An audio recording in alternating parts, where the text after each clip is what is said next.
မင်္ဂလာပါရှင်။ဘာမှခက်တဲ့သတင်းဌာနရဲ့ထိပ်တန်းသတင်းတွေကိုတင်ဆက်ပေးပါတော့မယ်။ပထမဆုံးအစိုးရတပ်ဖွဲ့မြစ်စစ်ကောင်ဆောင်ကတိုင်းမှုနဲ့တပ်မမှုများအပါအဝင်စစ်ဘက်အရာရှိ6ဦးကိုကြိုးမိန်နဲ့နှစ်ရှည်ထောင်ဒဏ်များချမှတ်တဲ့သတင်းကိုတင်ဆက်ပေးပါမယ်။အစိုးရတပ်ဖွဲ့စည်းရန်ပြင်ဆင်နေသည့်စစ်ကောင်ဆောင်ကစစ်ရေးရှုံးနေမှုနဲ့အာကရိမှုများဖြင့်ဆွဆွဲခံထားရသည့်တိုင်းမှုတပ်မမှုနဲ့ဗျူဟာမှုစုစုပေါင်း6ဦးကိုကြိုးမိန်သေးတန်းနဲ့နှစ်ရှည်ထောင်ဒဏ်များအသီးသီးချမှတ်လိုက်ကြောင်းသိရပါတယ်။စစ်ကောင်ဆောင်သည့်အရှေ့ပိုင်းတိုင်းစစ်ဌာနချုပ်ရပါခတိုင်းမှုဗိုလ်ချုပ်နိုင်စောဦးအပါအဝင်တပ်မမှုနီးဗျူဟာမှုစသည့်အစင်းမြင့်အရာရှိကြီးများပါဝင်နေပြီးကြိုးမိန်သေးတန်းနဲ့ထောင်ဒဏ်20မှ10နှစ်အထိအသီးသီးချမှတ်လိုက်ကြောင်းသတင်းရှင်းပြထံမှသိရပါတယ်။မြောက်ပိုင်းတိုင်းစစ်ဌာနချုပ်မပါခလှုပ်ရှားစစ်ဗျူဟာမှုစတတ41ကိုကြိုးမိန်ရပါခတိုင်းမှုတိစား25ကိုထောင်ဒဏ်အနည်း20စစ်စင်ရေးကိုကဲမှုဌာနချုပ်စကခ9တမမှုစတတ43ကိုထောင်ဒဏ်10နှစ်ခန္တီစစ်ဗျူဟာခြေချစဘခမှုစတတ42ကိုထောင်ဒဏ်9နှစ်တမ33နီးဗျူဟာမှုစတတ45ကိုထောင်ဒဏ်14နှစ်မပါခတေစာ25ကိုထောင်ဒဏ်နဲ့20အသီးသီးချမှတ်လိုက်ကြောင်းသိရပါတယ်။ရပါခတိုင်းမှုဗိုလ်ချုပ်နိုင်စောဦးကတော့အာကရီမှုနဲ့ပဲကျန်တဲ့သူတွေကတော့စစ်စင်ရေးမှုတွေနဲ့စကန်းစွန့်ခွာတဲ့အမှုတွေနောက်တက်လာမဲ့တက်ချိုအစ်စ်ကိုလွှဲပြောင်းကနေမှအမှုလက်ကျန်တွေဖြတ်တဲ့သဘောလိုမြင်ပါတယ်ဟုစီရီယံဗိုလ်ကြီးစင်ရောကပြောပါတယ်။စစ်ကောင်ဆောင်သည်ရပါခတိုင်းမှုကိုလက်စားမှုဖြင့်ပတ်သက်ပြီးပြည်ထံချမှတ်ခဲ့ခြင်းဖြစ်ပြီးကျန်အရာရှိများ၏အမှုများမှာစစ်ရေးရှုံးနိမ့်ခြင်းနဲ့စကန်းစွန့်ခွာထွက်ပြေးမှုများကြောင့်ပြည်ထံများချမှတ်ခဲ့ခြင်းဖြစ်ကြောင်းသိရပါတယ်။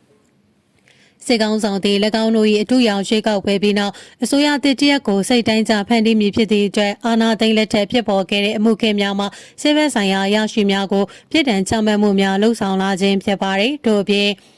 ်နာဂကြ133နဲ့နေချားဆောင်တဲ့တိုက်ခိုက်ခံရချိန်မှာထွက်ပြေးခဲ့တဲ့တပ်ရေးဗိုလ်မှူးကြီးနဲ့အဖွဲ့ကိုလည်းတရုတ်ပြည်မှာမြစ်ကြီးနားအထိအစဉ်စစ်ခေါ်ယူပြီးတပ်မတော်တမ်းမြေတနက်ကျောင်းမှာစစ်ဆေးမှုများပြုလုပ်ကမြစ်ကြီးနားထောင်ကိုပုတ်၍နှစ်ရှည်ထောင်ဒဏ်များချမှတ်ခဲ့ကြောင်းသိရပါတယ်။ဆက်လက်တင်ဆက်ပေးမယ့်သတင်းကတော့မုံရွာမြို့ပေါ်ပြစ်ခတ်မှုအမိုက်ကောက်ကလေးနဲ့သုံးဘိန်းမောင်းသူအပါအဝင်လမ်းသွားလမ်းလာ9ဦးခန့်သေဆုံးအင်စီကားတစ်စီးကိုစေအုပ်စုကကား3စီးနဲ့တရက်ဆက်လိုက်လံပြစ်ခတ်ခဲ့တာဖြစ်ပြီး9ဦးခန့်ရှိတဲ့သတင်းကိုတင်ဆက်ပေးပါမယ်။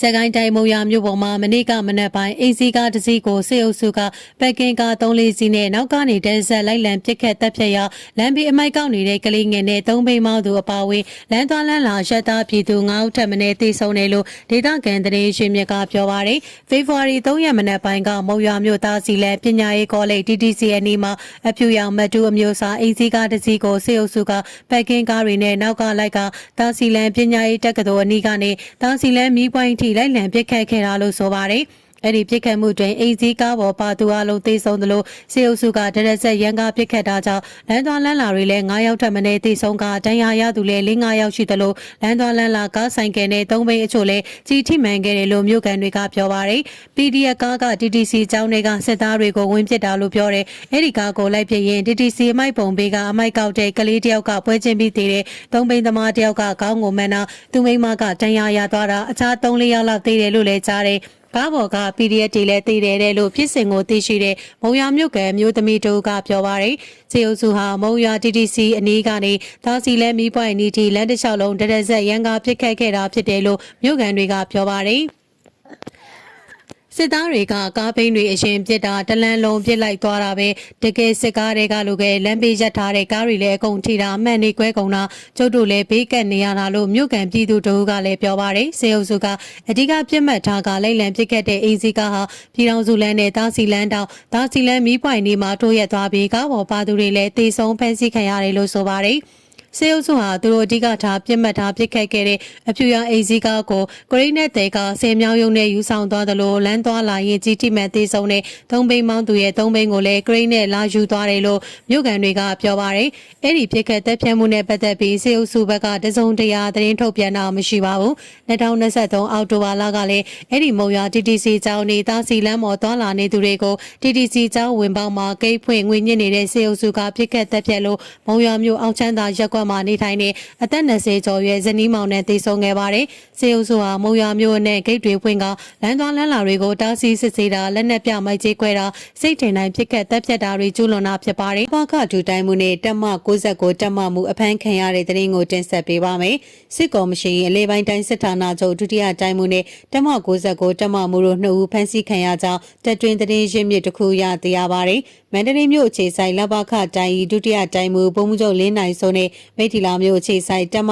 69တက်မမှုဘုံမှုချုပ်စိုးဝင်းထွန်းတို့ကိုမကြသေးခင်ကစစ်ကော်မရှင်တပ်ကဖမ်းဆီးလိုက်ခြင်းဖြစ်တယ်ဟုဆိုပါတယ်။တီးခြားအတည်ပြုချက်ရယူနိုင်ခြင်းမရှိပါဘုံမှုချုပ်လင်းနိုင်စိုးကိုအများပြည်သူမြင်ကွင်းမှာနောက်ဆုံးတွေ့ရသည်မှာဇန်နဝါရီ29ရက်နေ့ကမကွေးတိုင်းမင်းဘူးမြို့နယ်ရှိနေမြေကန်တရင်မှာပြုလုပ်တဲ့ရှေ့တန်းပြန်စစ်သည်များကိုကြိုးဆိုသည့်အခမ်းအနားမှာဖြစ်ကြောင်းသိရပါတယ်။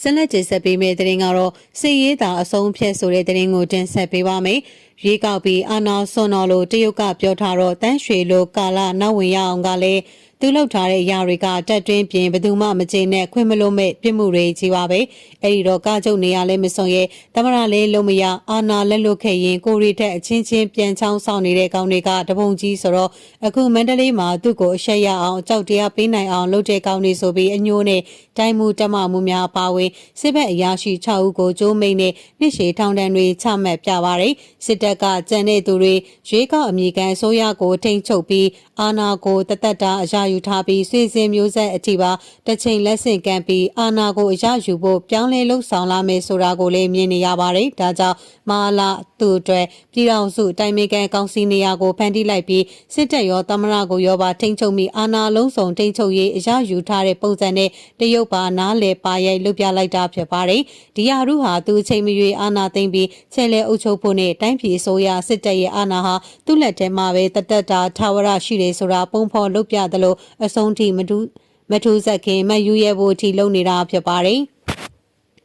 ဒါကြောင့်မင်းအောင်လိုင်းဖွဲ့စည်းမဲ့ပြည်တော်စုအတိုင်းအမြံကောင်စီဆိုတာဆေးအာနာရှင်စနစ်သက်ဆိုးရှိစေရေးဖြစ်၍လက်မကန်ကြရဲ့မြန်မာနိုင်ငံရှိနေများကောင်စီကကြီးညာတိုက်တွန်းနေသလိုမင်းအောင်လိုင်းဟာသူရှင်တန်ရေးနဲ့အာဏာသက်တာချုပ်ကင်နိုင်ရေးအတွက်ပြည်တော်စုအတိုင်းအမြံကောင်စီဥပဒေကိုပြဋ္ဌာန်းလိုက်ပြီးသမရ၏အထက်မှာအာဏာကိုအလုံးစုံထိန်းချုပ်ဖို့အတွက်ရည်ရွယ်လှုပ်ဆောင်နေတာဆိုတာကိုသိရင်ပြည်သူဟာစည်ရေးမှလွယ်ရွေးချယ်စရာမရှိဆိုတာနဲ့တော်လှန်ရေးအလုံးစုံအောင်မြင်ပြီးမဟာလာကျမကဒီစစ်တပ်ပါဖြိုချနိုင်မှနိုင်ငံရေးအချုပ်အခြာအာဏာဟာပြည်သူလက်ထဲရောက်ရှိပြီးအမှန်တကယ်လွတ်မြောက်မယ်ဆိုတာကိုသိရင် NUG အနေနဲ့စစ်ရေးကိုအရှိန်မြင့်သိမည်ဟုပြောကြပါတယ်။မဟာလာသူခံလိုက်ရတဲ့အတွက်နေရာစုံလေးချောင်းအနေနဲ့တတိထားကြပါလို့ပြောလိုပါတယ်။ဖြစ်နိုင်ရင်မဟာလာကိုအချိန်ထက်မပေးတော့ဘဲအမြန်ဆုံးအပြည့်ရှင်းမှဖြစ်မယ်ဆိုတာသူကိုယ်၌အာဏာအလုံးစုံချုပ်ကင်ထားပြီးချဲလန်းလိုက်ပြီးဆိုတာကိုမြင်စေကြပါတယ်။အာဏာရှင်တွေဆိုတာတကယ်ရှုံးမှပြေးကြရမှာပါရသလောက်တော့တွေ့ကဲ့ခုခံနေတယ်ဆိုတာအခြားနေရာဟာအာဏာထက်မလုံခြုံကြလို့ဆိုတာသူတို့သိပြီးကြောက်နေလို့ပါဒီတော့ဟန်ပြရွေးကောက်အထုလုပ်ပြပြီးမဟာလာဟာအာဏာဆက်ယူထားသူဆိုတာကိုသိရင်စီးရင်နဲ့ပဲပွဲဖြတ်နိုင်အောင်လုပ်ကြရအောင်ပါနိုင်ငံရေးရဆိုကြနေမယ်ကြားဖြတ်မှုရင်းနဲ့အီရန်တရုတ်နိုင်ငံရေးစီးရေးဆိုတာဆောက်ဖြစ်မှအကြောင်းတကားပါအကြီးကပြည်တွင်းပြည်သူအားနဲ့ PDF စစ်ရေးသားဒီပွဲရဲ့အဆုံးဖြတ်ပေးနိုင်မှာပါ